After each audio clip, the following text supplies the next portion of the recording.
Why is it that the most important thing in our life is often the thing we know the least about? In this episode, let's look deeper at understanding.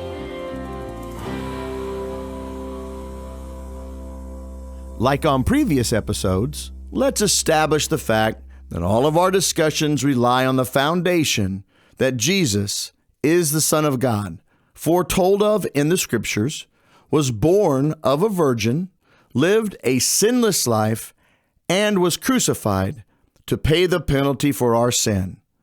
Then Jesus rose again from death to life and will return one day.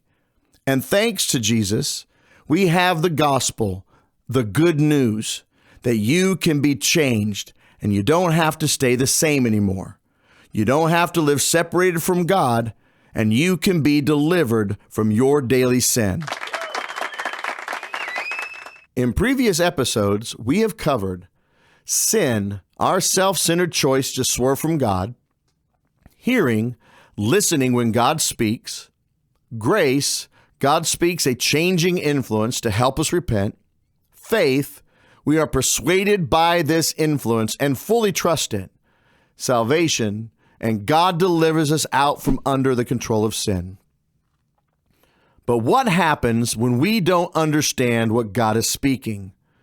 For not knowing about God's righteousness, they sought to establish their own.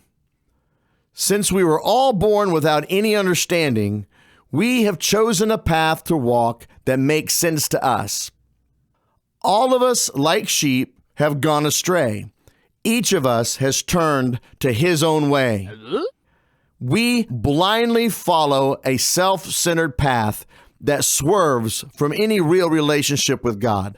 And often we base our standard of godliness on the spirituality of others. 2 Corinthians 10:12.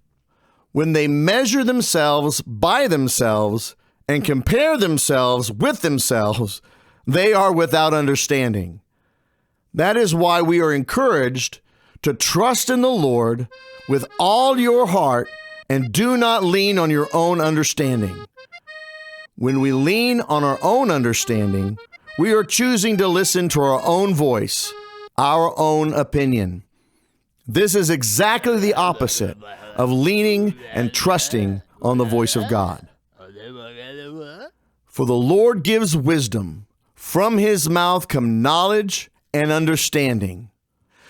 Literally, from his mouth, God speaks grace into our lives, giving us the understanding we so desperately need.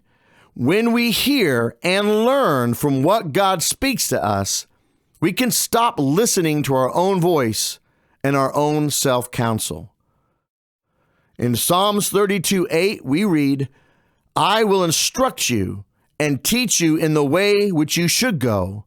I will counsel you with my eye upon you. Now, when we hear God speak this grace instruction, we need to grow in our comprehension. The problem is that our self-will can be very stubborn. Do not be like the horse or as the mule which has no understanding, whose trappings include bit and bridle to hold them in check. Otherwise, they will not come near to you. Now I just feel ridiculous. Our sinful nature can be very stubborn and rebellious, rejecting God's grace influence, which he is speaking. This is why Paul wrote, we also urge you not to receive the grace of God in vain. Why ignore God in this when we can have a heart that listens and learns from him, able to see deeper and understand more?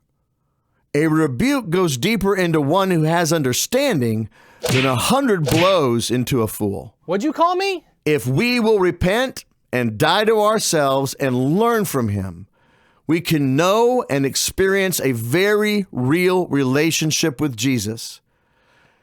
And we know that the Son of God has come and has given us understanding so that we may know him who is true.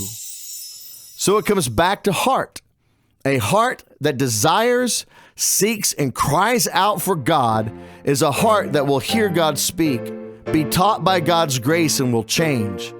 That is a heart that will experience new life.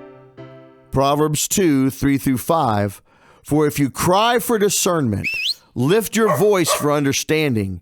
If you seek for her as silver and search for her as for hidden treasures, then you will discern the fear of the Lord and discover the knowledge of God.